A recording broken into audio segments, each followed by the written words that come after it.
Hi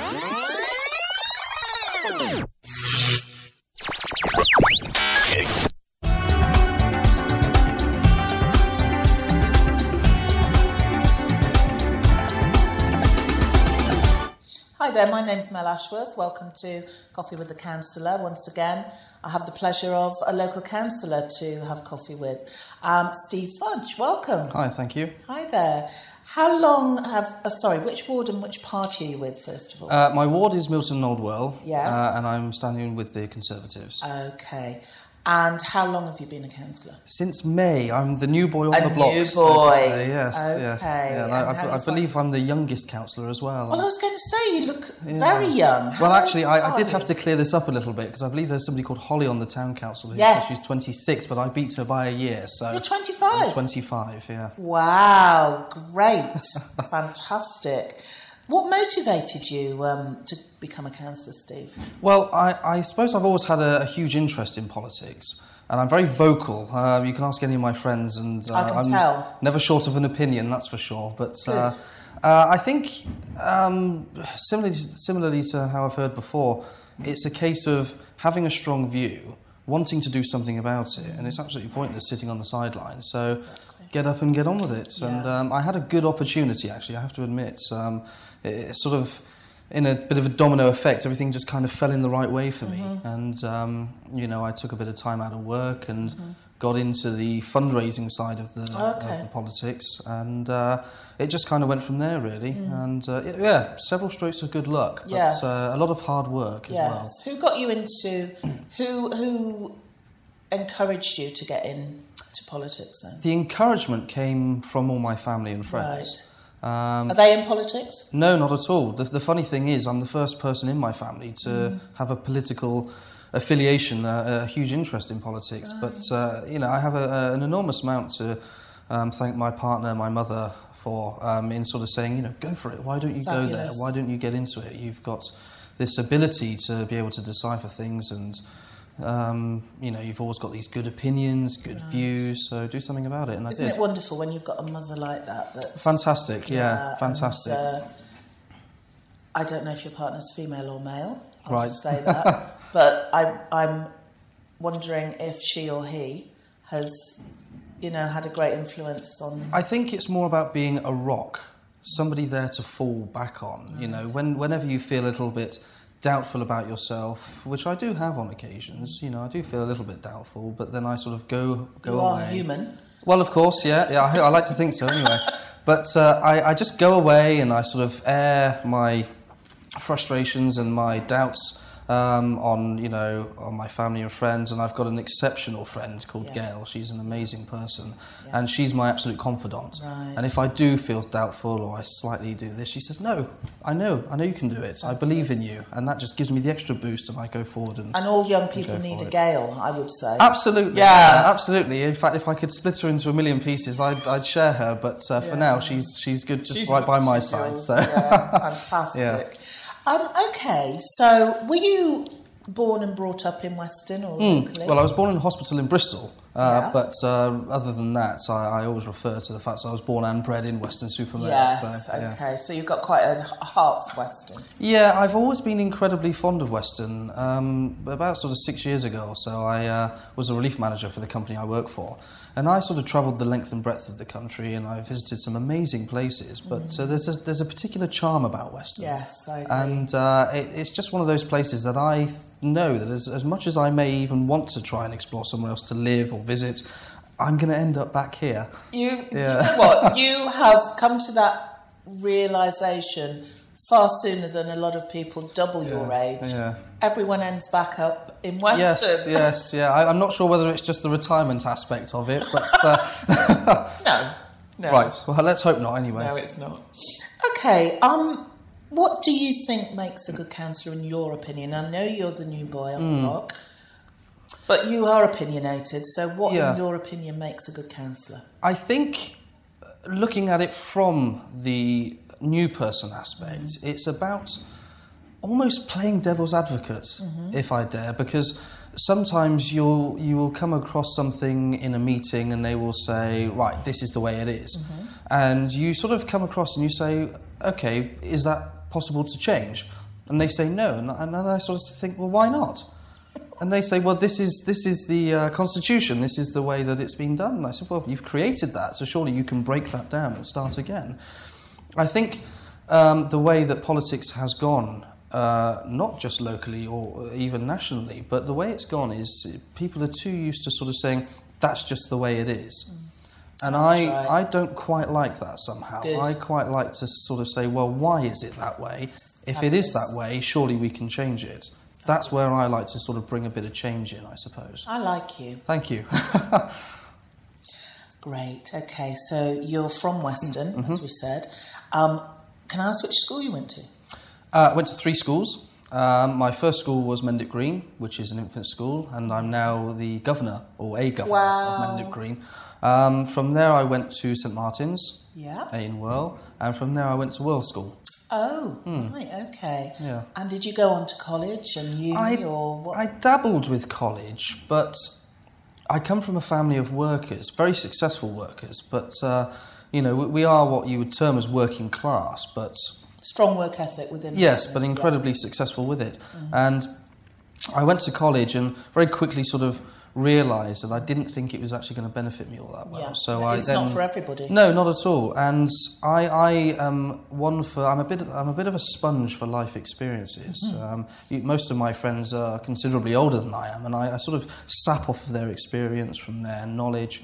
And for me, working was my quickest and best route to gaining considerable life experience. Right, yeah. And just learning what it was all about, really. What did you go into then? Do you mind? Well, I went into telesales, selling windows. Okay. Which was, I know. It was sort of interesting, but I wanted something else. And then I went into insurance. Okay. Didn't really like that, so then I went straight into retail, and I'm still in retail. Been successful at retail. I was the youngest manager in the company at 19, and then I was selected to go on to the area manager academy at 21. So everything I've achieved has always been at a young age, so I'm quite proud of that. Well done, be proud, absolutely, because you can inspire other young people. I hope so. Yeah, I mean, you may or may not have seen any of the shows. In fact, a little bit told me you watched 2 female councillors. I did indeed, yes. Good for you. A good friend of mine, Councillor Sonia Rousset, and my ward colleague, Councillor Ros Willis. So they were both absolutely brilliant, yes, I have to say. Yes. But that leads me on to how would you inspire young people to get involved in local politics, but also to just up their game and believe that they can be be somebody. Yeah, absolutely. Well, I think you hit it on the head earlier. Everyone needs a Gael, by the sounds of it, and they do. But so a mentor, in fact. Well, yes, a mentor, because actually within the council, my mentor was Councillor Peter Bryant. So he was the one who was right beside me, guiding me every way to becoming a councillor. It is difficult with young people, and it's going to sound odd because I'm a young person, but I think when I'm trying to sort of say to younger people, go forward and achieve what you want, there is an element, 50% of it is your own self-motivation. Yes. And you do essentially need that to be able to do anything, really. And self-motivation comes from having people telling you can go for it, you can do it, you are worth it. Absolutely. I mean, you don't get it instantly. No. You know, I started in my much younger days, 16, 17, just working and gaining my confidence. My biggest confidence boost is of being an actor, because I do various stage shows and this, that, and the other. Drama. Yeah, so that was my people skills. That was how I sort of portray myself. And it was great, actually, because as well as building my own character, I was able to play other characters who were incredibly interesting. In February coming up, I'm in Dick Whittington, playing Alderman Fitzwarren, so there's a bit of a political affiliation there as well. I have no idea whatsoever who Alderman Fitzwarren Well, watch Dick. Come and see me at the Theatre in the Hut, and you can come and see who Alderman Fitzwarren is. The famous Theatre in the Hut. Absolutely, okay, yes. I will, actually. Yeah, I do love the First week of February. Okay, thank you. Good little slot in there. Absolutely, yes. Okay, what do you do to relax then? This is music. Music. Okay. Do you play an instrument? No, well, it's just as well I don't, I think. But my favourite sort of genre of music, and I know this is unusual for a young person, is opera. I knew you were going to say opera. Really? Yes, Good. I love opera. Yeah, well, Andrea Bocelli. My favourite. Fantastic. My favourite. He's amazing. And, I come home sometimes and I've had a particularly hard day at work and I think, right, on the opera. Right, relax, I'm going to put Andrea Bocelli on and within minutes I'm relaxed. Fantastic. Yeah, but other than that, you'll often find me up the high street having a nice coffee somewhere as well. Right. Okay, interesting.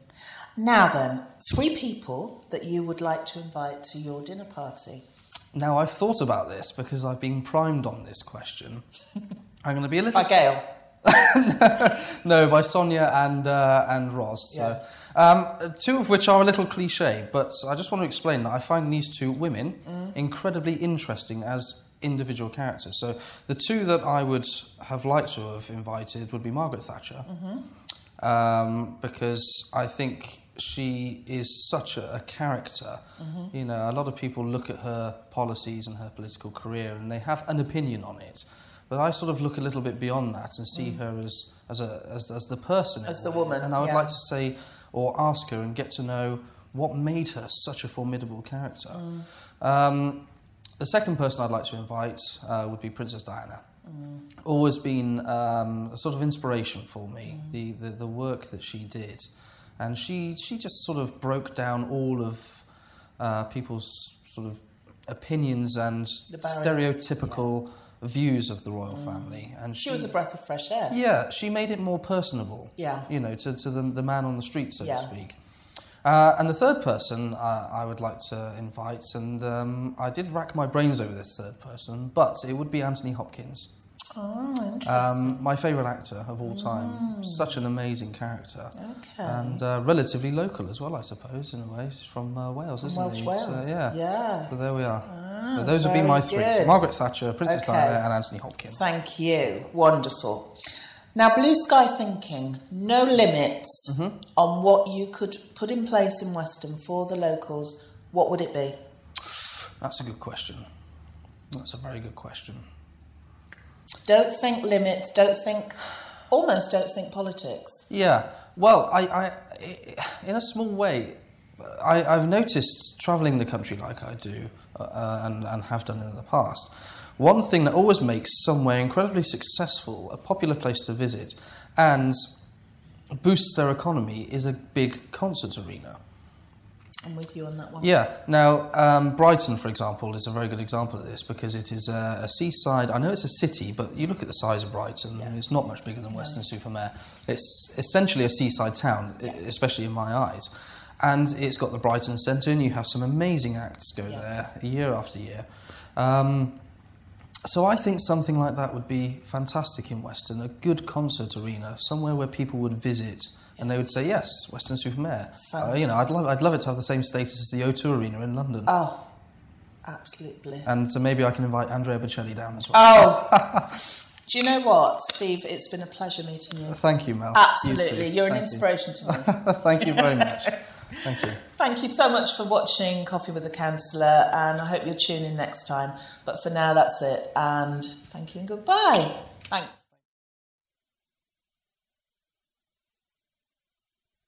What?